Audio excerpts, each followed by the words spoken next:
I want to give everybody an update on what's going on with the documentary. This last year, in 2020, I moved from Los Angeles to Asheville, North Carolina. It's very nice and peaceful here. I'm actually doing better in terms of my health here, so it's been a great move. And I'm basically in the editing or post-production part of the Adrenal Fatigue documentary.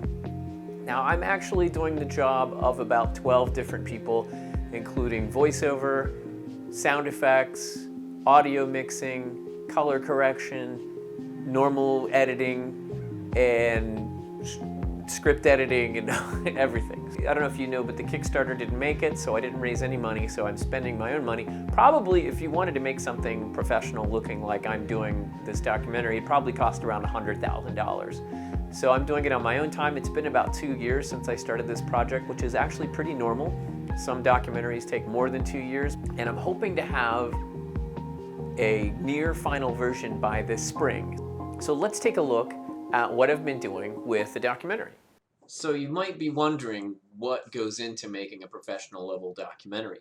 There's a lot of steps. One thing I did is I had to go through all the footage and check out what I had. And so what I did is compile this reference sheet here. But I also have notes on every single thing that everybody talked about, right? So I've got my interviews here with Dr. Pompa and Dr. Jensen, and there's all the work. So this took a while, right? I had to go through every single interview and write down these notes and get a reference sheet. Then what I did is I put together a basic timeline of how things are going to work.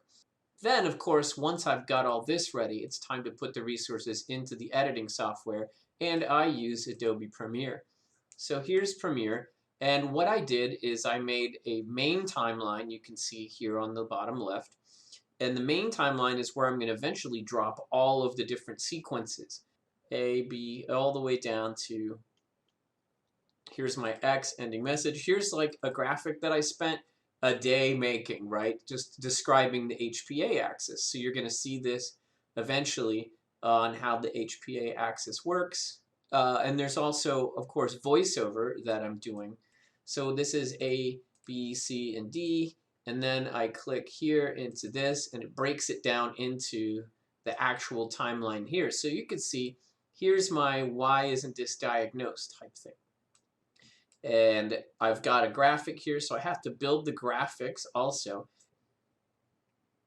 where I can go in here. See, here's my two main colors that I use for everything. So you can see the timeline has several layers. What I'm doing is, besides putting in titles, right, there's going to be stock footage. So we've got Jeff talking here about getting surgery, and so then it's going to cut to somebody going to the hospital, maybe having surgery. If you're having a heart attack, if you're having a stroke, if you're, you break your leg, you need a surgery done. So there's a ton of stock footage. In fact, if you look here, besides the sequences or the timelines I put together, and these are clips of me that I might use, like here's me teaching, and so I talk about myself teaching, right? So if I want to get Alan Miner here, I can bring him up. And of course, I do color correction too, right? This is pretty dark for him. So when I use him in the timeline, I have to do color correction. That's basically how that's going. There's sound effects. Then I've got clips of me outside that I use.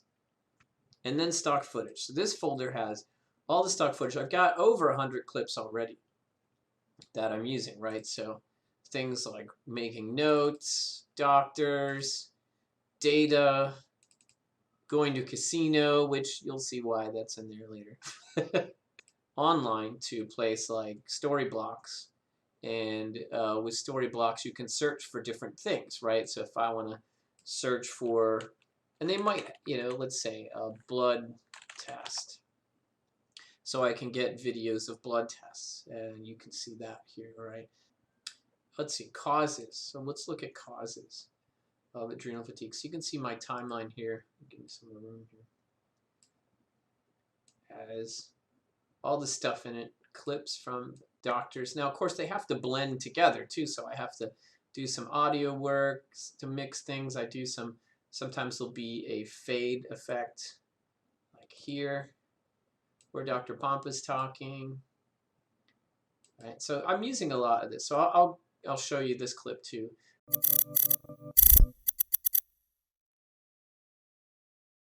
When I say the word stress, or if someone says adrenal fatigue and how it relates to stress, we typically only think about the emotional stress. There are three sources: emotional, physical, and chemical. So emotional stress is the stuff we think about, but physical stress is everything we do to our body. What positions do you sleep in? Do you exercise? Do you exercise enough? Do you exercise too much?